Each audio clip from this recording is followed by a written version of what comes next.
Hello students, in this video we are going to study the third chapter of NCERT history, class 8, ruling the countryside.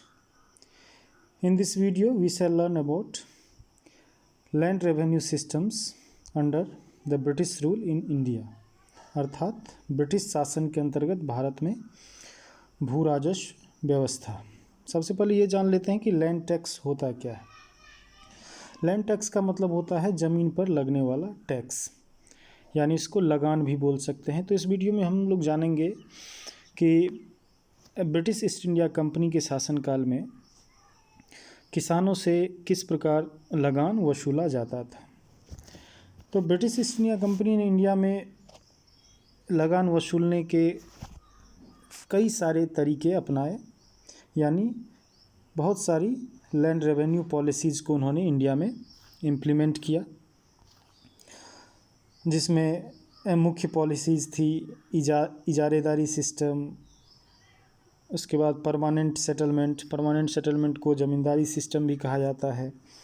इसके अलावा Mahalwari system, ryotwari system को Munro system भी कहा जाता है। लेकिन आज के इस वीडियो में हम लोग जानेंगे इजारेदारी सिस्टम के बारे में, जिसको कि बंगाल के गवर्नर वॉरेन हेस्टिंग्स ने 1772 में इंट्रोड्यूस किया था। लेकिन इजारेदारी सिस्टम को समझने से पहले हम लोग ये जानेंगे कि इस पॉलिसी से पहले, यानी ब्रिटिश ईस्ट इंडिया कंपनी की जो लैंड रेवेन्यू पॉलिसीज़ थी, इससे पहले इंडिया में लैंड रेवेन्यू अर्थात ज़मीन से कर कैसे वसूला जाता था। तो हम लोग जानते हैं कि ब्रिटिश ईस्ट इंडिया कंपनी से पहले भारत में मुग़ल एम्पायर हुआ करता था। तो ये जान लेते हैं इस वीडियो में कि मुग़ल एम्पायर में लैंड रेवेन्यू कैसे कलेक्ट किया जाता था। तो मुग़ल एम्पायर ने अपनी टेरिटरीज़ को, यानी जो उसकी टेरिटरीज़ थी, उसको कई सारे प्रोविंसेस में बांट रखा था, और इन प्रोविंसेस को सूबा कहा जाता था।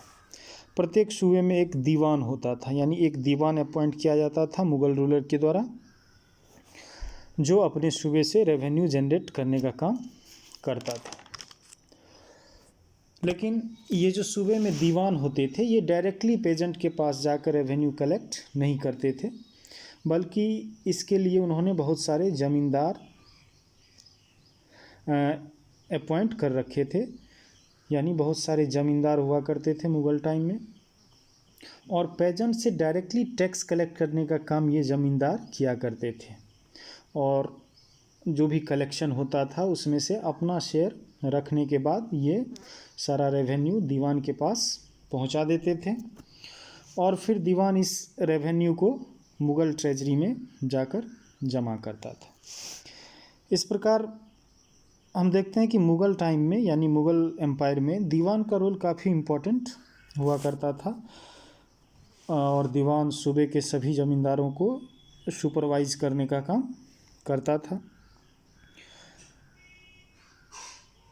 लेकिन 1765 में, यानी बैटल ऑफ बक्सर के बाद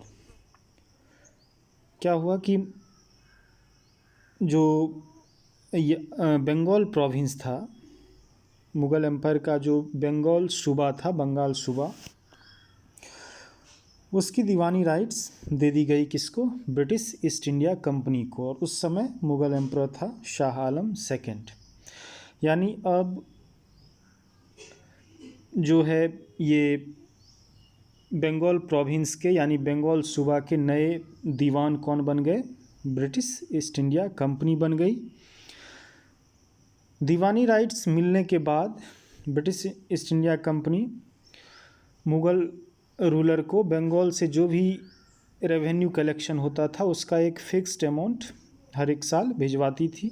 यानी ये BIC, यानी कहने का मतलब BIC जो थी, ब्रिटिश ईस्ट इंडिया कंपनी, वो जो भी रेवेन्यू कलेक्ट करती थी बंगाल से, उसका एक हिस्सा वो मुग़ल एम्पायर को दिया करती थी, यानी मुग़ल ट्रेजरी में जाता था। लेकिन 1771 में जब वॉरेन हेस्टिंग्स बंगाल का गवर्नर बना तो उन्होंने मुग़ल एम्पायर को ये भी शेयर देने से इनकार कर दिया, अर्थात बंद कर दिया। कुछ सालों तक ब्रिटिश ईस्ट इंडिया कंपनी ने लैंड रेवेन्यू सिस्टम में किसी भी प्रकार का चेंज नहीं किया, यानी जो पहले से मुग़ल टाइम से लैंड रेवेन्यू सिस्टम चलता आ रहा था वही चलने दिया और उसमें कोई भी चेंज लाने का काम नहीं किया।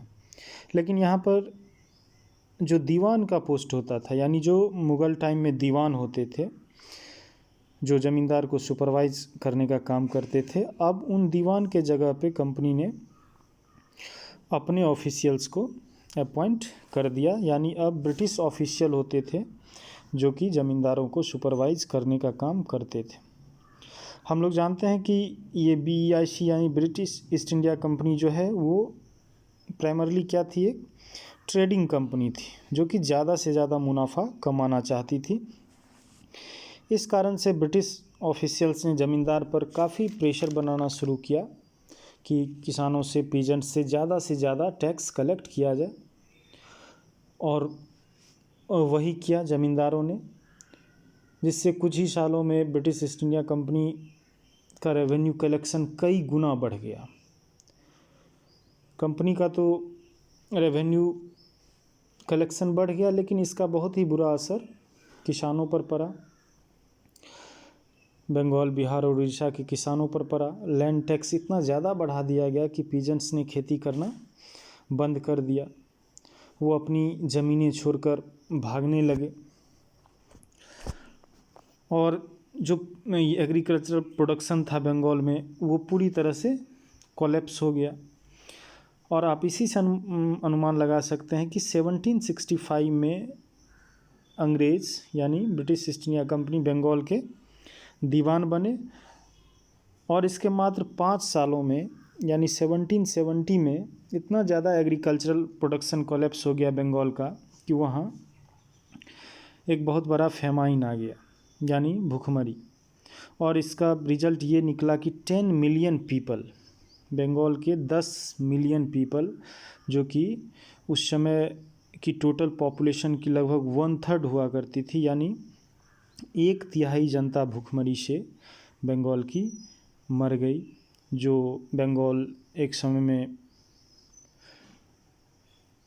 यानी मुग़ल टाइम में काफ़ी ज़्यादा सुपर पावर हुआ करता था। सुपर पावर कहने का मतलब काफ़ी ज़्यादा एक खुशहाल राज्य था, वो ब्रिटिश टाइम में क्या हो गया, भूखमरी का शिकार हो गया। बहुत सारे लोगों ने इस फेमाइन को मैन मेड कहा कि ब्रिटिश ने जानबूझकर इस फेमिन को लाने का काम किया है। तो परिणाम ये निकला इस फेमाइन का जो 1770 में आया था कि 1/3 पॉपुलेशन जो है बंगाल की स्टारवेशन के कारण मर गई। लेकिन इतना ज़्यादा टैक्स वसूलने के बाद भी ब्रिटिश ईस्ट इंडिया कंपनी पूरी तरह से कंगाल हो गई, यानी किसानों से तो उन्होंने बहुत ज़्यादा टैक्स वसूलने का काम किया, लेकिन इससे बहुत ज़्यादा फ़ायदा ब्रिटिश ईस्ट इंडिया कंपनी को नहीं हुआ। इसका कारण क्या था? इसका कारण था ब्रिटिश ईस्ट इंडिया कंपनी में फैला हुआ करप्शन। कंपनी यानी ये जो करप्ट ऑफिसर्स थे जो ज़मींदारों को सुपरवाइज करते थे, ये खुद पैसा कमाने में लगे रहते थे, और कंपनी तो पूरी तरह से भिखारी हो गई, और कंपनी ऑफिशियल जो है वो काफ़ी मालामाल हो गए। प्राइवेट ट्रेड करते थे खुद अपने लिए। अब इस स्थिति से निपटने के लिए 1772 में बंगाल के नए गवर्नर, जो एक ही साल पहले अपॉइंट किए गए थे 1771 में, इनका नाम था वॉरेन हेस्टिंग्स।